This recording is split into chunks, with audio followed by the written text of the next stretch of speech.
September 6, 2007. 4 Israeli F-16 fighter jets crossed into Syrian airspace, carrying 2,000-pound bunker buster bombs. Syria had one of the most sophisticated air defense networks in the Middle East. Russian S-300 missiles, advanced radar systems, MiG-29 interceptors on alert. But on this night, Syria's entire military went blind. The jets reached their target undetected, obliterated a secret nuclear reactor in 90 seconds and vanished. Syria never fired a single shot. Israel never said a word. This is the story of the most secretive air strike in modern history, Operation Orchard. It began 6 months earlier, in March 2007. Israeli intelligence, the Mossad, received a tip about unusual activity in the Syrian desert, near a town called Al-Kabar. Satellite images showed construction of a large building with a strange design. It had no external cooling towers, no power lines connecting to the national grid, and suspiciously heavy security for what Syria claimed was a military research facility. Then Mossad operatives broke into a Syrian official's hotel room in Vienna and copied his laptop. What they found shocked them: photographs of a nuclear reactor being built with North Korean assistance. Israel faced a critical decision. Syria was building a plutonium-producing reactor capable of creating nuclear weapons, with help from North Korea. If it became operational, the Middle East balance of power would shift overnight. Israeli Prime Minister Ehud Olmert had 3 options: diplomacy, special forces ground raid, or airstrike. Diplomacy meant trusting Syria to stop impossible. A ground raid risked Israeli casualties and international incident. That left one choice: destroy it from the air. But Syria's Russian-made air defense system was formidable. Any conventional strike would be detected, and Israeli jets would be shot down. They needed to do the impossible, make their F-16s invisible. Shortly after midnight on September 6, 2007, the mission launched. 10 aircraft took off from Israeli air bases, 4 F-16I Sufa fighter bombers carrying the bombs, 2 F-15I RAM fighters for air superiority, and supporting aircraft, including electronic warfare platforms. They flew north toward the Syrian border at low altitude, skimming the terrain to avoid radar. As they approached Syrian airspace, the electronic warfare officers activated a classified system called Suitor, an American-made cyber weapon that could hack into enemy radar networks. In an instant, Syria's entire air defense system stopped seeing reality and started seeing what Israel wanted them to see: nothing. The Israeli jets penetrated deep into Syrian territory, completely undetected.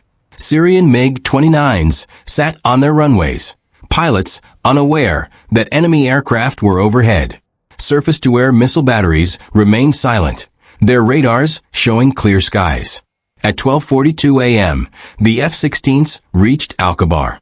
The pilots acquired their target visually, a large concrete building glowing in their infrared targeting pods. They armed their weapons. 17 GBU, 39 bunker buster bombs, each guided by GPS and laser, fell toward the reactor. The Syrian guards at the facility had 40 seconds to live, and they had no idea what was coming. The reactor was gone, vaporized in 90 seconds. But the mission wasn't over. The Israeli jets had to escape Syrian airspace before the enemy realized what had happened. As the pilots turned toward home, Syrian air defense finally began to respond. Radar operators noticed strange anomalies. MiG-29 interceptors scrambled from their bases. Surface-to-air missile batteries went to high alert. But by the time Syria understood they were under attack, the Israeli jets were already crossing back into friendly airspace. Not a single shot had been fired at them. They had pulled off the impossible. And then nothing. Israel said absolutely nothing. Prime Minister Olmert ordered a total media blackout. When questioned, Israeli officials gave no comment. But the silence from Syria was even more shocking. President Bashar al-Assad never acknowledged the attack. Syria claimed the explosions were from an ammunition depot accident. Why? Because admitting the truth meant admitting they had a secret nuclear program in violation of international law, and that their air defenses had failed completely.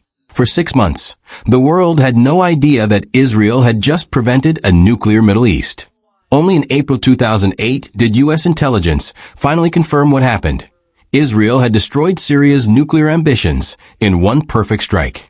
Operation Orchard proved that even in an age of advanced air defenses, a well-planned strike with the right technology could achieve total surprise. The Sutter electronic warfare system had rendered Syria's billion-dollar Russian air defense network completely useless. The mission became a blueprint for modern air warfare, cyber attacks, combined with precision strikes. Israel never officially confirmed the operation, but in 2018, they finally released some details, 11 years after the fact. The message was clear. Israel will not allow nuclear weapons in hostile hands, no matter the risk. The reactor that could have changed the Middle East forever was reduced to rubble in 90 seconds. And for 6 months, the world never knew it had been saved from a nuclear crisis. In the desert of eastern Syria, there's a crater where a nuclear reactor used to stand. It's a reminder that in modern warfare, the most successful operations are the ones no one hears about, until it's far too late to stop them. This was Operation Orchard, the mission that prevented a nuclear Middle East, executed in perfect silence.